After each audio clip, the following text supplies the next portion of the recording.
Welcome दोस्तों। तो इस वीडियो में हम देखेंगे, आपने कोई वेबसाइट बनाई है, उसमें आपको मल्टीपल लैंग्वेज यूज़ करनी है कि आपका जो कंटेंट है वो इंग्लिश में भी आए, हिंदी में भी आए, इंडोनेशियन लैंग्वेज में भी आए, जर्मनी में भी आए। जो जो अलग अलग लैंग्वेज होती हैं उन सब लैंग्वेज में आपको आना चाहिए। तो आप उसको कैसे करोगे? तो रिएक्ट में क्या है, एक सिंपल सा पैकेज है जिसके बारे में बताता हूँ, i18 नेक्स्ट। तो इसको मोस्टली यूज़ करते हैं लैंग्वेज चेंज करने के लिए। आपको मल्टीपल, जैसे अभी यहाँ पर होम लिख रहा है या ब्लॉग लिख रहा है, आप जैसे इस बटन पर क्लिक करो आपका ये हिंदी में हो जाए, इस पर क्लिक करो यही हिंदी में हो जाए, ठीक है, इस तरीके से। तो मैं बताता हूँ आपको वो कैसे होगा। तो उसके लिए आपको क्या करना पड़ेगा, देखो डॉक्यूमेंटेशन का लिंक मैं दे दूँगा, आप या फिर गूगल करोगे तो मिल जाएगा आपको ये। और दूसरा आपको क्या करना है, आपको सिंपल ये पैकेज इंस्टॉल करना है, npm react i18 नेक्स्ट और i18 नेक्स्ट, ठीक है। तो ये इंस्टॉल करने के बाद आपको क्या करना है, जैसे आपका इंस्टॉल हो जाएगा, मैंने कर रखा है, तो आपको ये कुछ लाइनें ऐड करनी है। पहला स्टेप आपको ये कि ये दो चीज़ें ऐड करनी है आपको अपने कहाँ पर, index.js वाली फाइल में। आप चाहो तो app.js में भी कर सकते हो, ताकि आप इसको बाइंड कर सको, अच्छे तरीके से रैप कर सको सारे कंपोनेंट को। जो कॉमनली तो हमारे देखे जाए तो यहीं से कॉल होते हैं ना, app.js से या फिर index.js से। तो आप index.js में कर लो या वहाँ कर लो, आपकी मर्ज़ी है। तो ये वाली चीज़ होगी आपकी। उसके बाद इसमें ये भी मैं यहीं से उठा लेता हूँ। ये थोड़ा इनिशियलाइजेशन के लिए काम करते हैं हम इसको, कि जहाँ पर ये बताएगा आपकी डिफ़ॉल्ट लैंग्वेज EN है। EN हमारा ये वाला कीवर्ड होगा जो रिसोर्स के अंदर होगा। इसको मैं हटा देता हूँ, यहाँ से डिबग भी हटा देता हूँ। तो यहाँ मैं बताता हूँ कि मेरे पास एक लैंग्वेज है EN है, एक इसके अलावा एक और लैंग्वेज है मेरे पास हिंदी।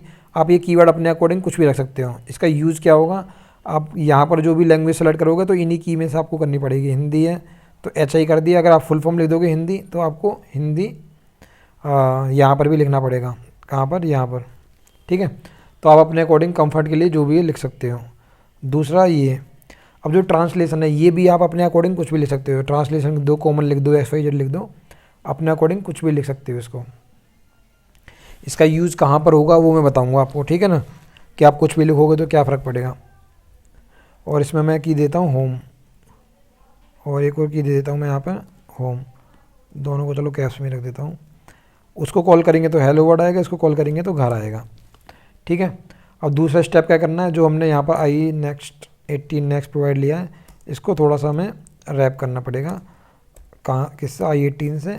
और जो ये वेरिएबल है इसको यहाँ इस तरीके से डालना पड़ेगा, ठीक है।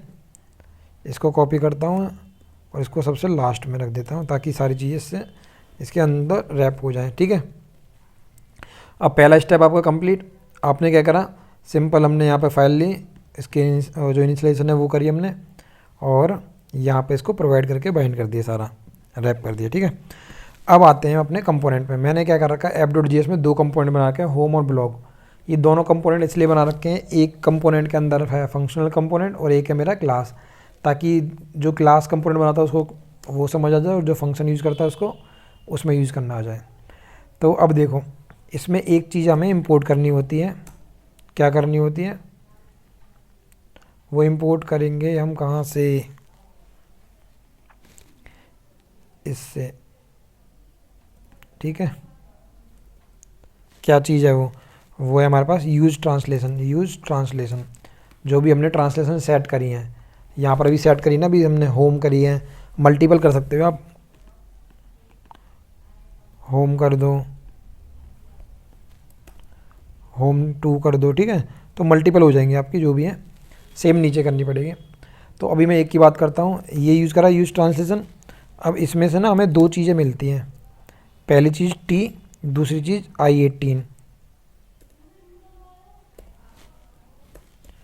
i18N, ठीक है। कहाँ से मिलेगी? यूज़ ट्रांसलेशन से। इसमें एक पैरामीटर पास करना होता है, वो पैरामीटर हमारा होगा जो मैंने अभी बताया था, EN के अंदर जो हम यूज़ करते हैं। ये कॉमन है तो आपको कॉमन ही पास करना पड़ेगा अंदर।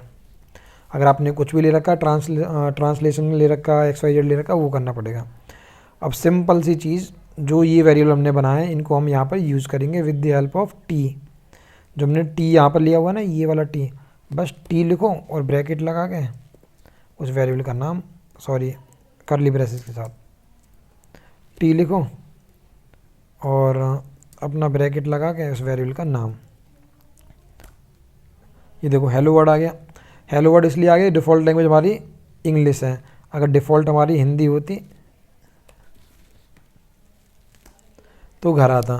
ठीक है, अब ये डिफ़ॉल्ट लैंग्वेज भी हम चेंज कर सकते हैं बटन के क्लिक पर ही। तो जैसे ही मैं क्लिक करूँ मेरा एक फंक्शन कॉल होगा, अभी इसमें कुछ भी नहीं लिखा हुआ है, इस पर क्लिक करूँगा, सिंपल कॉल होगा FN। ठीक है, यहाँ पे मैं कॉल कर रहा हूँ FN। तो हम जो I18N लिखा था इसकी हेल्प से लैंग्वेज चेंज कर सकते हैं। I18 डॉट इसमें होता है एक लैंग्वेज चेंज लैंग्वेज। ठीक है, यहाँ पर आप की दोगे, की कौन सी, जितनी लैंग्वेज आपने यहाँ पर बताई है, EN है, HI है, या और भी होती, इंडोनेशिया होती, जो भी है आप उस की को ही दोगे। HI दे दो, EN दे दो, जो भी है। अब मैं इसको क्लिक करता हूँ, इस पर क्लिक करा, ये देखो ये घर हो गया हमारा। अब सेम हमें क्या करना, फंक्शनल कंपोनेंट में करना है, सॉरी क्लास कंपोनेंट में। यहाँ से पहले तो हमें क्या करना है, इंपोर्ट कर लेना है इसी चीज़ को। भाई इसमें फ़र्क इतना है, यूज ट्रांसलेशन की जगह इसमें हमें क्या यूज़ करना पड़ेगा, विद ट्रांसलेशन। और जो हमारा यहाँ से एक्सपोर्ट हो रहा है कंपोनेंट ये वाला, इसके ऊपर लिखना पड़ेगा इस तरीके से। और जो पैरामीटर देनी है, जो मैंने अभी बताया था, पैरामीटर आपकी कॉमन होगी, क्योंकि हमारी की का नाम हमने यहाँ पर कॉमन रखा हुआ है, इसमें भी और इसमें भी। और ये दोनों में सेम ही रखना है, ऐसा नहीं ऊपर कुछ रख दी नीचे कुछ रख दी, फिर आपके नीचे वाला डेटा नहीं आएगा। और इस वाले को इस तरीके से रैप बना दिया, जैसे हायर ऑर्डर कंपोनेंट होते हैं ना, उस तरीके से। ठीक है, इतना। उसके बाद क्या करना है, अब हमें यहाँ पे इसको प्रिंट करवाना है। अब आपकी जो चीज़ें हैं इसके अंदर, T और I, T होगी I होगी, वो एज ए प्रॉप्स में यहाँ पे मिल जाएंगे। आप अगर यूज करोगे this dot props dot T, और आप उस फंक्शन में जो होम लिखा हुआ उसको प्रिंट करवा दो, आपका यहाँ पर ये देखो प्रिंट हो गया। अगर आप लैंग्वेज चेंज करते हो तो देखो नीचे वाले भी चेंज हो रहे हैं। अब नीचे वाले को क्लिक करते हैं, नीचे वाले से नहीं हो रहा, क्योंकि ये अभी क्लास कंपोनेंट में हमने कोड लिखा ही नहीं है। इसको भी लिख देते हैं। तो देखो इसमें चेंज कैसे हुआ था, इसमें इस तरीके से हुआ था, I18 डायरेक्ट यूज हो रहा था, लेकिन मैंने अभी बताया इसमें आप यूज़ कर सकते हो direct this dot props dot, इस तरीके से, क्योंकि प्रॉप्स में आ चुकी है यार आपकी वैल्यू। इसको क्लिक करो, ये हो गया।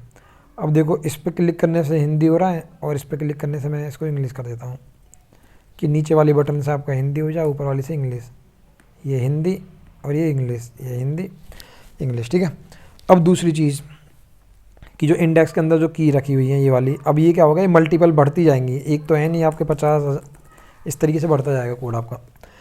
तो क्या होगा कि आपका सारा कोड बिना वजह से फाइल पे क्यों जोड़ देना कि बहुत बड़ी हो जाएगी।